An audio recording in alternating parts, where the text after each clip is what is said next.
संतोष देशमुख खून प्रकरणामधील फरार 3 आरोपींचा खून।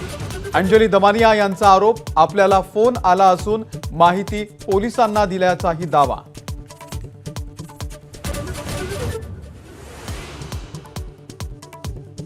संतोष देशमुख हत्येच्या निषेधार्थ आज बीडमध्ये सर्वपक्षीय मूक मोर्चा। सकाळी 11 वाजता डॉक्टर आंबेडकर चौकातून मोर्चा निघणार। मारेकऱ्यांना तात्काळ अटक करण्याची केली मागणी।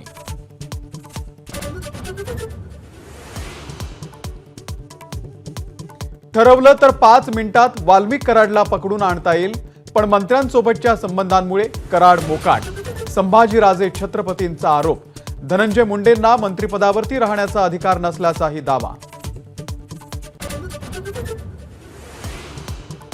मसाजोगचे सरपंच संतोष देशमुख हत्या प्रकरणामध्ये तपासाला वेग। सीआयडी कडून वाल्मिक कराडची पत्नी मंजिली यांना 2 तास केली त्यांची चौकशी।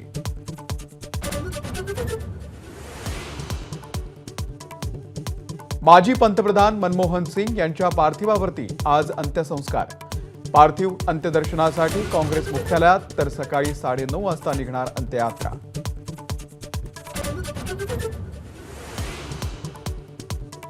मुंबईतल्या साकीनाका परिसरामध्ये 2 गोदामांना भीषण आग।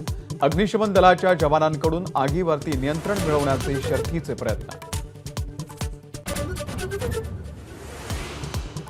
मुंबईच्या घाटकोपरमध्ये भरधाव टेम्पोनं 5 जणांना चिरडलं। एका महिलेचा दुर्दैवी मृत्यू, तर 4 जण जखमी।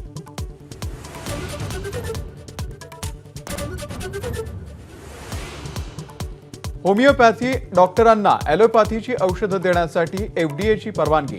इंडियन मेडिकल असोसिएशनचा एफडीएच्या निर्णयाला विरोध।